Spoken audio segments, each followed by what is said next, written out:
Hello everyone. आज हम पढ़ेंगे lost spring.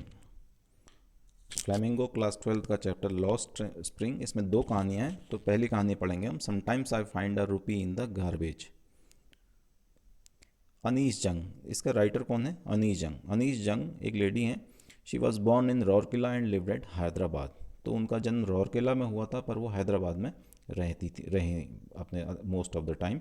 She has been an editor and columnist for major newspapers in India and abroad. तो वे India में और अब्रॉड में कई समाचार पत्रों की एडिटर रही और कॉलमनिस्ट रही। In this story, she analyzes the grinding poverty and traditions which condemn these children to a life of exploitation.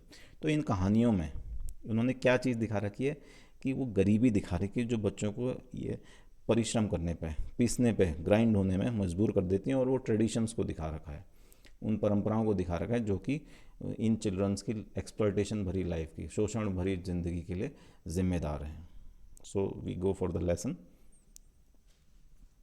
Author saw Saheb scrounging for gold in the garbage. Author, लेखिका देखते हैं कि क्या है, साहिब एक लड़का है, वो गार्बेज में ऐसे कुछ चीज़ें ढूंढ रहा है जैसे कि सोना ढूंढने का काम वो कर रहा होगा। गार्बेज में, कूड़े के ढेर पे वो ये काम कर रहा है। She asks why he does rag picking. वो उससे पूछती है कि वो कूड़ा बीनने का काम क्यों करता है। Saheb belongs to Dhaka but he does not have any memory of Dhaka. Saheb originally तो ढाका से बिलोंग करता है, पर उसको ढाका की कोई भी मेमोरी उसको नहीं है। उसकी याददाश्त, स्मृति में ढाका की कोई भी बात नहीं है। His mother told him many storms swept away their fields and homes. और उसकी माँ ने उसको बताया था कि क्या है, कई सारे तूफान आए थे ढाका में, जिससे कि उनका फील्ड, उनका खेत और उनके घर सब बर्बाद हो गए थे। Saheb told that he has nothing else to do except rag picking. अब ऑथर के सवाल पे कि वो कूड़ा क्यों बीनता है, वो कहता है कि I have nothing else to do then rag picking. मैं कूड़ा, रैग पिकिंग मतलब कूड़ा बीनना, मेरे पास कूड़ा बीनने के अलावा और कोई काम है ही नहीं। Author asks him to go to school but he says that there is no school in his neighbourhood. Author उससे कहती है कि उसे स्कूल जाना चाहिए, तो वो कहता है कि क्या है, उसके नेबरहुड में, उसके पास पड़ोस में कोई भी स्कूल नहीं है जो कि जिससे कि वो स्कूल जाए। Half jokingly writer asks if she builds a school will he come. तो ऐसे ही मजाक में राइटर उससे कह देती है कि क्या है, if she builds a school, अगर वो एक स्कूल का निर्माण करेगी तो क्या वो पढ़ने आएगा। साहिब एग्रीज। ये सुनते ही साहिब क्या है, तुरंत एग्री हो जाता है, तैयार हो जाता है। Then one day Saheb ask author is his school ready. तो एक दिन साहिब को ऑथर दिख जाती हैं, तो वो उनको देख करके कहता है कि क्या उनका स्कूल तैयार हो गया है। And the writer gets embarrassed. ये सुन के क्या है, राइटर को बहुत एम्बेरसमेंट होता है, उनको शर्मिंदगी महसूस होती है। उन्होंने तो ऐसे ही मजाक में एक बात कह दी थी बच्चे से। After 1 month of knowing him, writer asks his name and he tells Sahib Alam, which means Lord of the Universe. एक महीने की जान पहचान के बाद राइटर क्या है, उससे उसका नाम पूछती हैं और वो बताता है कि मेरा नाम साहिब आलम है। साहिब आलम का मतलब लॉर्ड ऑफ द यूनिवर्स, इस पूरे संसार का मालिक, इस पूरे ब्रह्मांड का मालिक। Unaware of the meaning of his name he roams in the street barefooted with an army of barefoot boys. अपने नाम के मतलब से अनभिज्ञ, वो अपने नाम के मतलब से अनजान है कि वो पूरे संसार का राजा है। इसके नाम का मतलब, वो नंगे पाँव, बेयर फुटेड, सड़कों पे घूमता है और उसके साथ एक आर्मी होती है बेयर फुटेड बॉयज़ की, नंगे पैर चलने वाले लड़कों के एक बहुत बड़े ग्रुप के साथ वो घूमता है। The acquaintance with the rag pickers leads author to Seemapuri. और ये जो रैग पिकर्स हैं, कूड़ा बीनने वाले बच्चे हैं, इनसे जान पहचान राइटर को कहाँ ले जाती है? सीमापुरी। सीमापुरी दिल्ली में एक जगह है, वो है तो दिल्ली की पेरिफेरी में, पर it is miles away from Delhi. Delhi में, जो अगर कोई दिल्ली की कल्पना करेगा कि दिल्ली तो एक डेवलप्ड, एक हमारे देश की राजधानी है, पर उससे माइल्स अवे बता रखा है इसमें। माइल्स अवे क्यों है? क्योंकि वहाँ की कंडीशंस इतनी ख़राब हैं, इतनी डेप्लोरेबल हैं कि दिल्ली में होते हुए भी वो दिल्ली का नहीं लगता है। The residents came air in 1971। Seemapuri में रहने वाले अधिकतर लोग क्या हैं, यहाँ 1971 में आए हैं, बांग्लादेशी हैं। Seemapuri is still in wilderness with houses of mud and roofs of tarpaulin. तो सीमापुरी अभी भी क्या है, उजड़ा हुआ है, वाइल्डरनेस में है। हाउसेज काहे के हैं? मड के हैं, मिट्टी के हैं, और रूफ्स ऑफ टेरापुलिन, तिरपाल की उन्होंने छतें हैं उनकी। डिवॉइड ऑफ सीवेज और drainage water with 10,000 track pickers, और वहाँ पर ना तो सीवेज की कोई सुविधा है, ना ही ड्रेनेज, जो गंदा पानी है वो ऐसे ही बह रहा है, उनके उसकी निकासी की कोई सुविधा नहीं है, और वहाँ पर 10,000 ऐसा कूड़ा बीनने वाले लोग रहते हैं। Food is more important than survival, a woman says that getting food at the end of the day is better than fields of Dhaka.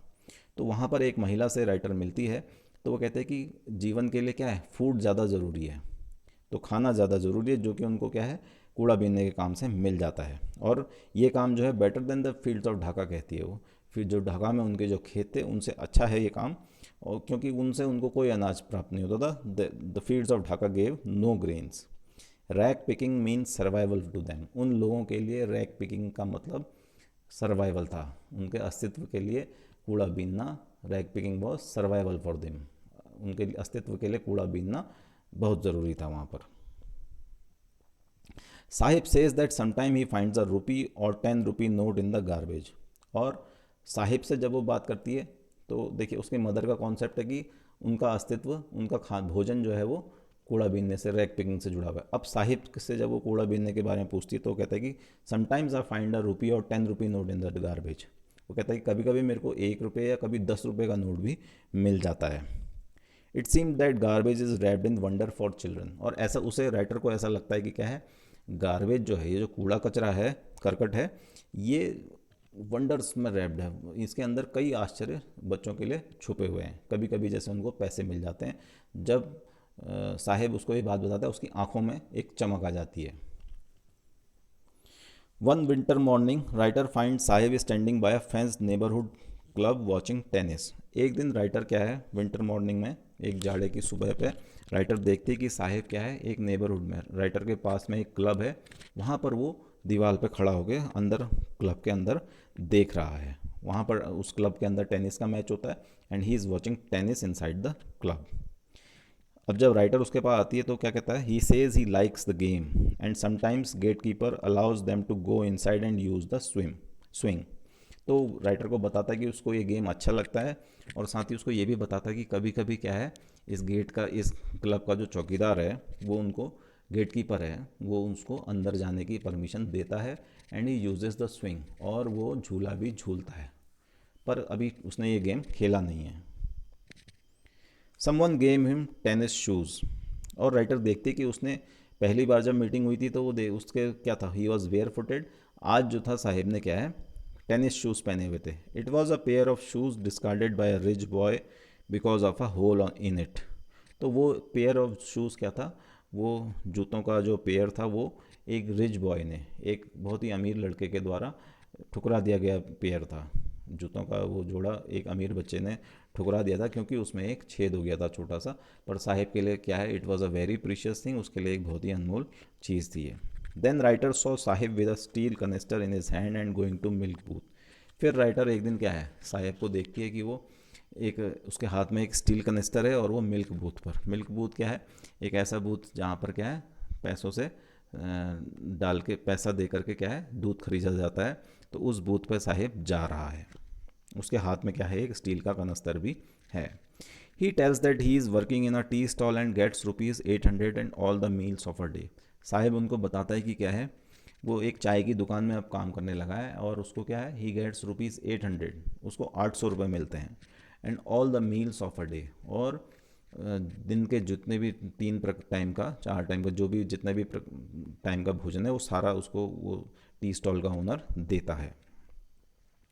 When writer asks does he like his job, his face lost the carefree look। जब writer उससे पूछती है कि क्या वो अपने job को पसंद करता है, तो उसका जो फेस था, वो जो केयर फ्री, एक जो स्वतंत्र उसमें जो परछाई थी वो गायब हो जाती है, और उसका केयर फ्री लुक गायब हो जाता है। The steel canister look heavier than the plastic bag, और ऐसा लगता है राइटर को कि क्या है, जो उसने स्टील कनेस्टर पकड़ा हुआ है छोटा सा हाथ में, वो ज़्यादा हैवियर है देन द बैग, वो जो प्लास्टिक का थैला कूड़ा बीनने के लिए वो अपने कंधे में टांगे रहता था।